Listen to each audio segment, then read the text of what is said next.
covenant makes two people one person. That is why marriage is built on covenant. It's not partnership. It's not boyfriend. It's not cohabiting. That's what many people are practicing today. And we're letting media and social media and all of this entertainment industry redefine what God created. And they are redefining. So you see adultery. Lagos is polluted with adultery. Even Christians that go to church are sleeping around. Do you know? It's better for you that the enemies that hate you, witches and wizards, do a charm, do poison, bury it, you march on it, or put it in food, you eat it. It's better for you than to sleep with a married woman. You ruined your life. No matter the temptation, all these single girls are not enough. You go after a married, you ruin, you finish yourself. You violated a covenant two other people made and carried yourself and put inside. The causes that come from that. Look at David. He was God's friend. Was a man after God's heart. When he touched that was the highest peak David climbed in his life. Everything he achieved to that peak. That was it. There was no other movement forward. God forgave him because he repented, but that's where he peaked.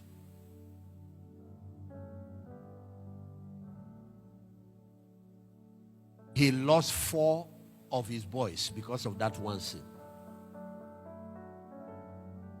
Some of you don't know where your problems are coming from. This city is polluted with all kinds of immorality. Then what is now called sexual perversion. Perversion are the ones that carry death sentence. Sleeping with somebody's wife is one of them. Men and men sleeping together is one of them. Sleeping with animals is one of them. Sleeping with children. People are abusing kids.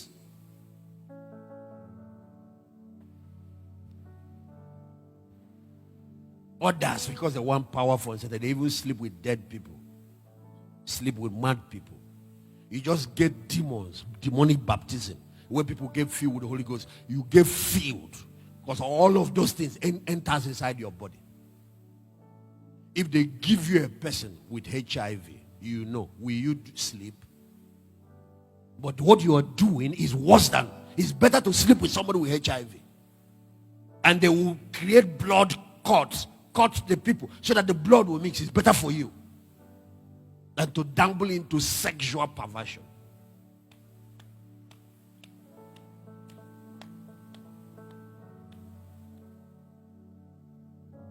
The Catholics will say these are 2 consenting adults. They would say go for confession, and so you can be forgiven, because these are at least 2 adults that are grown.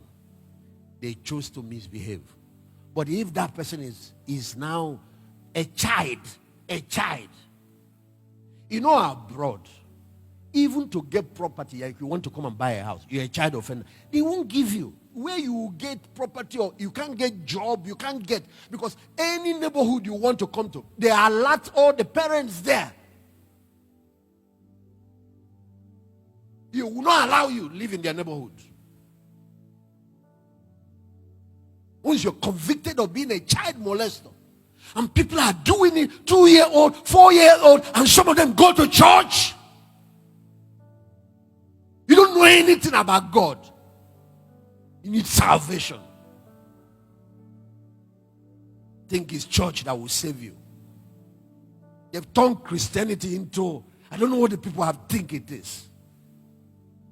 This thing is covenant based. Only thing that can get the man out is atonement. There is a word called atonement.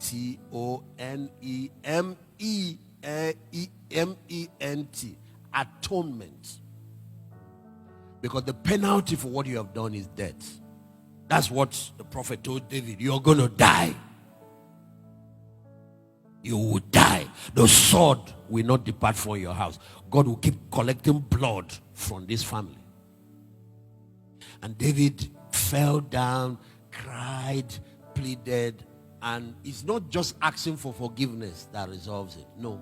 Forgiveness, it's like when you go to court, you've committed a criminal offense and they release the sentence. Just saying, I'm sorry, please, it's the devil, forgive me, will not get you out. The sentence has to be served. The claim of justice has to be satisfied. I'm ending this section, and so I need to pray with people. What solves such a problem is that somebody must die.